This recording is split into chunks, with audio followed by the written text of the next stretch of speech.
Seorang pemerhati politik dan kebangsaan, M. Rizal Fadilah, menulis artikel berjudul, BNPT menyebar teror, bubarkan saja.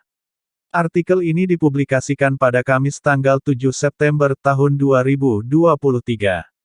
Inilah artikelnya. Usulan Ketua BNPT, Riko Amelzadahnil, agar seluruh tempat ibadah berada dalam kontrol pemerintah, dinilai berlebihan dan melanggar konstitusi.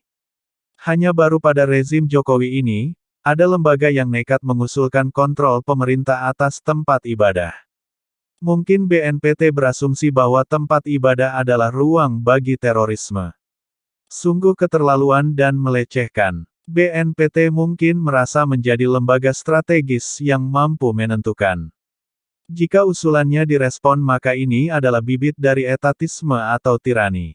Negara yang anti-demokrasi dan menginjak-injak hak-hak asasi manusia. Kebebasan beragama diganggu dan secara sistemik dihancurkan. Jika negara mengontrol tempat ibadah, maka rezim ini telah nyata-nyata menjadi komunis. Pancasila hanya pro forma. Agama ditempatkan sebagai musuh yang harus dikalahkan dan dilumpuhkan. Ketika masjid, gereja atau tempat ibadah lain dikontrol oleh pemerintah, maka secara tidak langsung pemerintah telah mengambil tafsir ibadah menurut kemauannya sendiri. Dapat mengatur, menangkap, menutup bahkan mungkin merekayasa. Rezim ini munafik. Di satu sisi meminta agar agama dijauhkan dari politik. Melempar ke arah kelompok keagamaan isu politisasi agama, padahal di sisi lain pemerintah justru yang melakukan politisasi agama itu. Menuduh aktivis keagamaan radikal, intoleran bahkan teroris, padahal pemerintah sendiri yang radikal, intoleran dan teroris. Mulai muncul usulan, supaya BNPT dibubarkan. Mungkin usulan tersebut ada benarnya, karena bagi rakyat atau masyarakat, BNPT itu tidak dirasakan manfaatnya, bahkan sepertinya lebih banyak mudorotnya. Kontraproduktif. 3 alasan rasional pembubaran BNPT, yaitu: pertama, terorisme sebagai isu global sudah mereda bahkan hilang.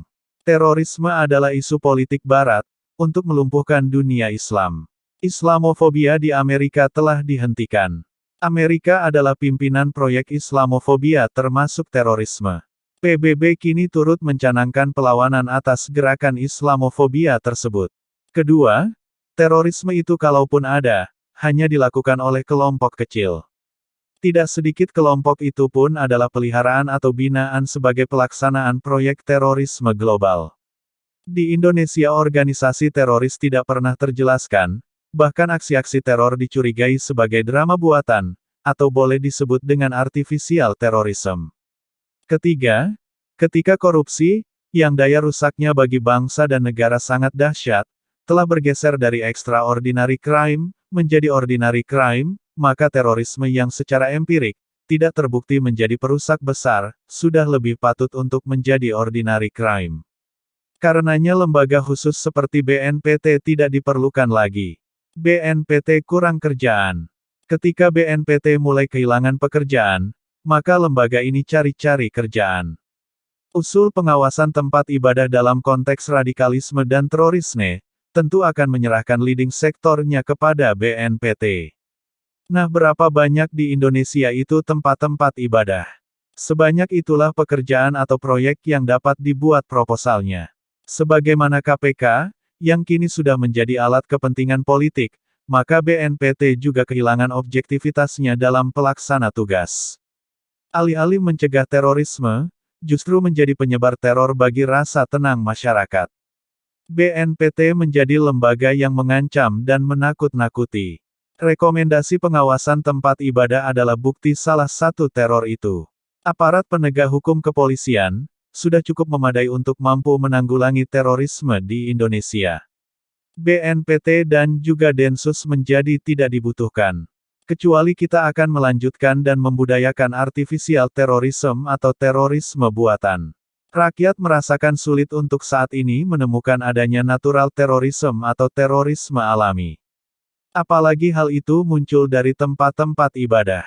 Rasanya mengada-ada saja. Demikianlah suara rakyat, yang menginginkan BNPT dibubarkan saja, karena telah menyebar teror.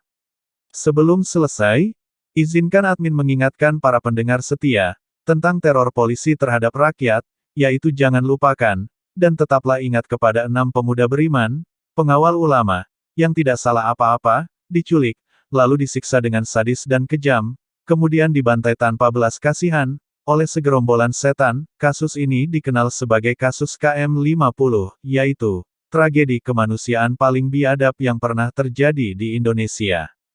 Senin tanggal 7 Desember tahun 2020 yang lalu.